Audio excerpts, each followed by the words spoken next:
علامات کبریٰ کا ذکر، بڑی علامتیں جو کہ بالکل خرق عادت کے انداز میں ہوگی، جن کا معاملہ جو ہے وہ آپ کے ناپ تول میں نہیں آ سکتا، آپ کی کیمسٹری فزکس اس کا جو ہے وہ نہیں کر سکتی، ادراک ہوگا یہ قیامت کی۔ ان میں نمبر ایک کیا ہے؟ ایک بہت بڑا دھواں آئے گا، پوری دنیا کو لپیٹے گا۔ نمبر دو، دجال کا ظہور ہوگا، جو اپنی خدائی کا دعویٰ لے کر آئے گا اور بنوائے گا۔ اس کے ہاتھ میں ہو جائیں گے، قبضے میں ہو جائیں گے سارے ذرائع پیداوار کے۔ اس کی طرف پہلا قدم اٹھ چکا ہو، ٹرپس کے نام سے معاہدہ ہو چکا ہے۔ کوئی ملک اپنا بیج پیدا نہیں کر سکتا ہو، یہ بیج ہم نے ڈیولپ کیے ہیں۔ ان کے ڈیولپمنٹ سے پہلے تم ایک ایکڑ سے کتنی گندم لیتے تھے، آج کتنی لے رہے ہیں؟ کس بنا پر؟ جینیٹکس کا جو کام ہم نے کیا ہے اس کی بنا پر ہو رہا ہے، تو ہمارا حق ہے، اس کی رائلٹی ہمارے پاس آنی چاہیے۔ لہذا صرف ان اداروں سے، ملٹی نیشنل سے خریدا جائے گا بیج، اور بیج بھی وہ دیں گے وہ کہ جس سے جو فصل اگے گی وہ بیج نہیں لا سکتے، وہ بیج کا کام نہیں کر سکتے۔ جیسے آپ کو معلوم ہے کہ آپ کے ہاں جو گوشت کھایا جاتا ہے مرغے کا، تو مرغا وہ جو ہے اس میں مرغا ہو یا مرغی ہو، اس کے اندر کوئی وہ کیفیت ہی نہیں ہے۔ ان کے انڈے جو ہے ان سے آپ بچے حاصل نہیں کر سکتے، ہے تو انڈا، دیکھنے کو تو انڈا ہے، لیکن وہ بنڈا جو ہے اس سے بچہ تو نہیں حاصل کر سکتے۔ ایسے ہی وہ گندم کا بیج دیں گے، نظر آئے گی گندم، لیکن اس کے اندر وہ صلاحیت نہیں ہے کہ اس سے جو فصل اگے گی اس کا نتیجہ جو ہے وہ بھی آپ لے سکتے۔ یہ ہونا ہے، اللہ جانے، قدم اٹھ رہے ہیں ادھر۔ پھر یہ ہے کہ دابۃ الارض، زمین سے ایک حیوان نمودار ہوگا، زمین شق ہوگی۔ ابھی میں کہہ رہا ہوں خرق عادت ہے، یہ چیزیں وہ نہیں ہیں جو ہماری کسی حساب کتاب میں جو باتیں پہلے آئی ہیں وہ تو حساب کتاب میں آ رہی ہیں، ساری سمجھ میں آ رہی ہیں، ساری چیزیں مشاہدہ ان کا ہو رہا ہے۔ لیکن یہ ہے کہ دابۃ الارض، یہ کہتے ہیں کہ کوہ صفا، اس میں تو نہیں ہے حدیث میں، کوہ صفا پھٹے گا اور اس میں سے ایک حیوان دابہ وہ ظاہر ہوگا، جو اسی لیے فرمایا ہے وَإِذَا وَقَعَ الْقَوْلُ عَلَيْهِمْ أَخْرَجْنَا لَهُمْ دَابَّةً مِّنَ الْأَرْضِ تُكَلِّمُهُمْ، تو ہم اندر سے پیٹ کے چیر کر زمین کے پیٹ کو ایک حیوان کو برآمد کریں گے جو انسانوں سے بات کرے گا، گفتگو کرے گا۔ نمبر 4، طلوع الشمس من المغرب، یہ بھی خرق عادت۔ سورج تو طلوع ہوتا ہے مشرق سے، غروب ہوتا ہے مغرب میں، لیکن اس وقت معاملہ الٹا ہوتا ہے۔ یعنی جو کائنات کے اندر جو گڑبڑ ہوگی کہ سمجھ میں بات آتی ہے کہ یہ معاملہ جو ہے، یہ تو اس پورے سولر سسٹم کو اگر بدل دیتے ہیں تو مشرق مغرب ہو جانا، مغرب مشرق ہو جانا، یہ سمجھ میں آنے والی بات ہے۔ اس کے بعد ہے عیسیٰ ابن مریم کا نزول، جس کے بارے میں آج میں نے گفتگو کی ہے تفصیل سے۔ یہ نزول ہونا ہے، یہ علامات قیامت میں سے حضور نے بیان فرمایا ہے، اور قرآن مجید کی جو اصطلاحات ہیں اس کے حوالے سے میں نص قطعی جو ہے وہ میں آپ کے سامنے رکھ چکا ہوں۔ پھر یاجوج ماجوج کا ایک معاملہ ہے، یہ میں ابھی اس وقت زیادہ اس پر بات نہیں کر سکتا۔ حضرت عیسیٰ علیہ السلام کے نزول کے بعد دو کام ہوں گے، یہودیوں کا قلع قمع ختم، تمام یہودی، ایک کام تو یہ ہونا ہے، اور نمبر 2، عیسائیت کا ختم ہو جانا۔ عیسائیت کی نفی کر دیں گے، بھائی تم مجھے خدا کا بیٹا بنائے بیٹھے ہو، میں تم خدا کا بیٹا نہیں ہوں، میں تو اس کا بندہ ہوں، رسول ہوں، میں نے تم سے کب کہا تھا کہ مجھے خدا کا بیٹا بناؤ۔ نمبر 2 یہ کہ وہ خنزیر کو قتل کر دیں گے، یعنی یہ تم نے خنزیر کب سے کھانا شروع کر دیا؟ میں تو تم کو نکاح اجازت دے کر گیا تھا، یہ تو شریعت موسوی میں حرام تھا، اور میں کہہ کر گیا تھا کہ یہی شریعت تم پر لاگو رہے گی، ہاؤ کم تم نے کیسے کی؟ آج بھی بہت سے رومن کیتھولکس جو ہے وہ سور نہیں کھاتے، وہ ہے ان کے اندر کچھ نہ کچھ بات جو ہے جو حضرت عیسیٰ کی تعلیمات کا کچھ اثر ان کے ہاں ہے۔ میں تو ایک مرتبہ، یہ 1971 کی بات ہے، 4-5 دن کے لیے برسلز میں رکا تھا، اس لیے کہ وہاں مجھے ایک صاحب نے خط لکھا تھا کہ وہاں ایک نوجوان ہے، ابھی اس ایمان لایا ہے، اور اس کے کچھ مسائل ہیں، ہم کوشش کر رہے ہیں ان کے مسائل حل کریں، آپ بھی جا رہے ہیں۔ میں انگلینڈ جا رہا تھا تو واپسی پر آپ ان کے یہاں چند دن ٹھہرے، میں حیران ہوا۔ ویسے اس نے مجھے اپنے گھر ٹھہرایا نہیں، اس لیے کہ ماں باپ تو اس کے کرسچن تھے، اور پولیس کا چیف آفیسر اس کا باپ تھا، چیف آف پولیس فورس۔ اس نے مجھ سے ایک دن کھانے پہ بلایا، ہوٹل میں ٹھہرایا مجھے، اس نے کہا آپ اطمینان سے یہاں کھانا کھائیں، اس گھر میں نہ آج تک کوئی شراب کی بوند آئی ہے اور نہ ہی کوئی بوٹی آئی ہے سور کی۔ رومن کیتھولک اب اکلوتا بیٹا تھا عبد العزیز، اس نے بعد میں نام رکھا، وان کینٹر اس کا نام تھا جو کہ اوریجنل تھا، پھر اس نے نام رکھا عبد العزیز وان کینٹر، پرانا نام بھی بہرحال رکھا۔ نہایت نیک، نہایت خوبصورت، 28 سال کی عمر تھی، اور اس وقت میں نے دیکھا تھا کہ اس کی فقہی معلومات جو ہے میری معلومات سے 10 گنا زیادہ۔ اس کی وجہ کیا ہے؟ وہ گیا تھا موراکو میں ایز اے ٹیچر ملازمت کرنے، پیسہ کمانے، وہاں وہ مسلمانوں سے اس کا ہوا ربط ہوا، اسلام کی تعلیمات سامنے آئی، اسلام میں آیا۔ اب اکلوتا بیٹا ہے اور ماں باپ جو ہے کرسچن کیتھولکس۔ جب وہاں سے واپس آیا تو پھر کہتے ہیں کہ ہمارے درمیان ایک معاہدہ ہے، وی آر لیونگ ٹوگیدر، لیکن یہ معاہدہ ہے ہم مذہب پہ بات نہیں کریں گے، بس باقی جو بھی ہے وہ ساتھ رہ رہے ہیں۔ لیکن میں حیران ہوا، مجھے معلوم نہیں تھا۔ اچھا، اس کے بعد اس نے جب اسلام کا فیصلہ کیا تو اس کے سامنے سوال آیا کون سی فقہ اختیار کروں؟ تو اس نے بڑی جو ہے تھورو اسٹڈی کی ہے تمام فقہوں کی، کمپیریٹو اسٹڈی، ان کو کرنے کے بعد پھر فائنل فیصلہ اس کا یہ تھا کہ حنبلی فقہ میں اختیار کروں۔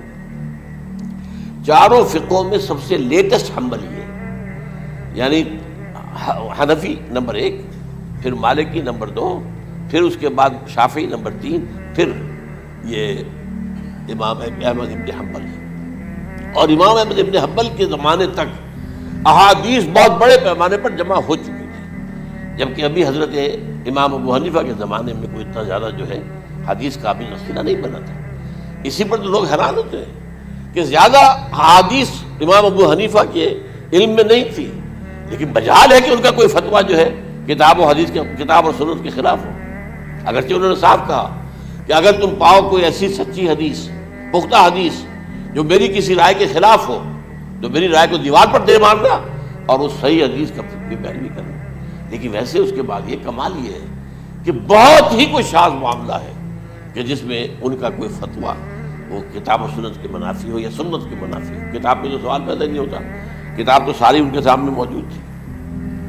اس کے بعد یہ ہے کہ یاجوج ماجوج، اصل میں بتا رہا تھا آپ کو کہ جب عیسائیت بھی ختم ہو گئی، یہود ویسے ختم ہو گئے، استیصال ہو گیا، جڑ کٹ گئی، اب عیسائیت گویا کہ اسلام میں ضم ہو گئی، عیسائیت مذہب ختم، یہودی خود ختم۔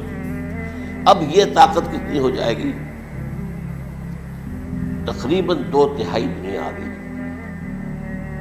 تمام۔ اب عیسائی 2 ارب کے قریب ہیں، 1 ارب 90 لاکھ ہو گئے، 90 کروڑ ہو گئے، یا مسلمان بھی 1 کروڑ 50-60 لاکھ ہیں، دونوں کو جوڑ لیجیے کتنے ہو گئے؟ 6 ارب کل آبادی ہے۔ لیکن اس کے بعد آتا ہے یاجوج ماجوج کا خروج۔ یہ یاجوج ماجوج میرے نزدیک چائنا اور رشیا ہے،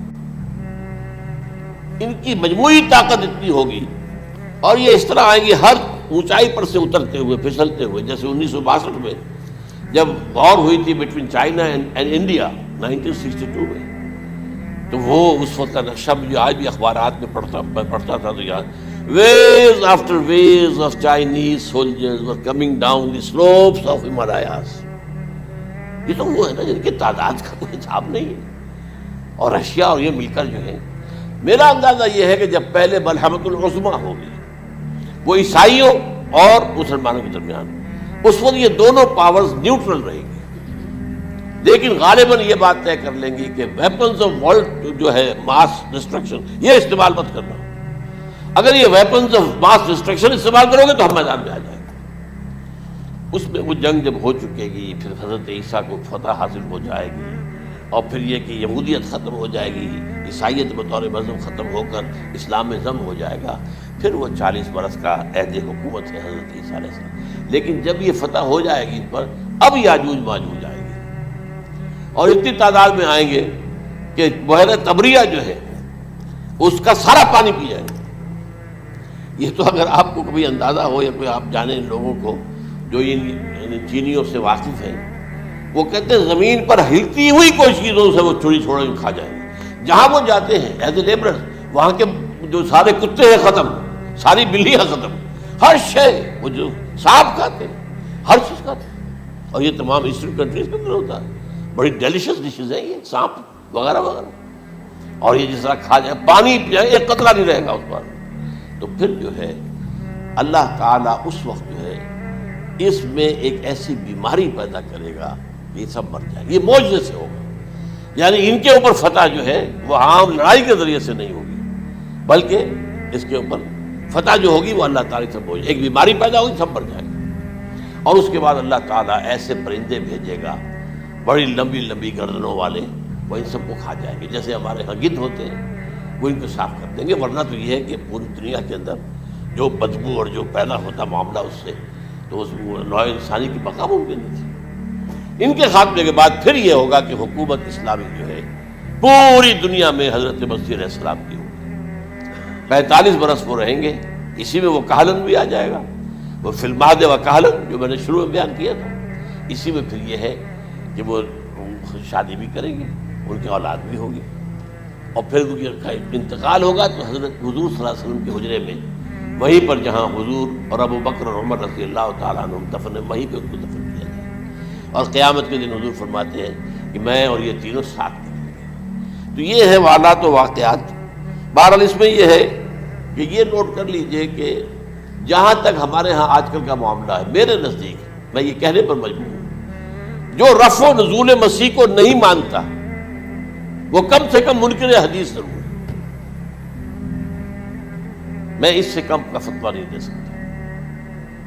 اب یہ ہے کہ جو لوگ مہدی کو نہیں مانتے ان کا معاملہ میں مختلف سمجھتا ہوں. چند منٹ لے رہا ہوں آپ کے وہاں، اس لیے کہ ان کی حدیثیں صحیحین میں نہیں ہیں، بخاری مسلم میں نہیں. اور یہ کہ بہرحال ان کا معاملہ جو ہے وہ ایسا نہیں ہے حضرت عیسیٰ کا. حضرت عیسیٰ کے آنے کا جو کچھ ہوگا وہ تو میں نے آپ کے سامنے بیان کر دیا. لیکن یہ ہے کہ حضرت مہدی ہمارے نزدیک اس میں خرق عادت کوئی ہے ہی نہیں. جیسے ہر صدی کے مجدد ہوتے ہیں، آخری صدی کے مجدد وہ ہوں گے، اور میرے نزدیک یہی آخری صدی ہے، اور اسی میں حضرت مہدی کا ظہور ہو جانا. سعودی عرب میں کوئی خانہ جنگی ہوگی کسی بادشاہ کے انتقال پر، اور پھر اس وقت یہ ظاہر ہوں گے. اس وقت ملک کے حالات کو سنبھالنے کے لیے لوگ ان کو زبردستی نکالیں گے، چھپے ہوئے ہوں گے ایک گھر میں. یہ حضرت ام سلمہ رضی اللہ تعالیٰ عنہ کی روایت ہے کہ ایک بادشاہ کے انتقال پر یہ خانہ جنگی ہو جائے گا، اور ایک شخص مدینے سے بھاگ کر مکے میں چھپ جائے گا. یہ تو ہے ان کے الفاظ، میں توجیہ کر رہا ہوں. یہ لوگ ان کی طرف دیکھ رہے ہوں گے کہ یہ جو وقت آیا ہے فتنے کا ہماری قوم پر، ہمارے ملک پر، تو ان کی شخصیت ایسی ہے کہ یہ بیچ میں آئیں، صلح صفائی کرائیں، اور وہ جو ہے اس ذمہ داری سے بچ کر بھاگیں گے اور جا کر مکے میں چھپ جائیں گے. پھر لوگ انہیں تلاش کر کے نکالیں گے اور زبردستی ان کے ہاتھ پر بیعت کریں گے، ورنہ وہ اتنے بڑے منصب کو. اور پھر یہ بھی ہے، ایک حدیث میں آتا ہے یصلحو فی لیلۃ واحدہ، ایک رات میں ان کی مکمل اصلاح کر دیں گے. یعنی اگر کوئی تھوڑا بہت نقص اور عیب کوئی ہوا بھی، کوئی کمی کوتاہی ہوئی بھی، تو اللہ تعالیٰ ایک رات میں اصلاح کروا دے. لیکن ہمارے نزدیک اس کے اندر کوئی خرق عادت ہے ہی نہیں.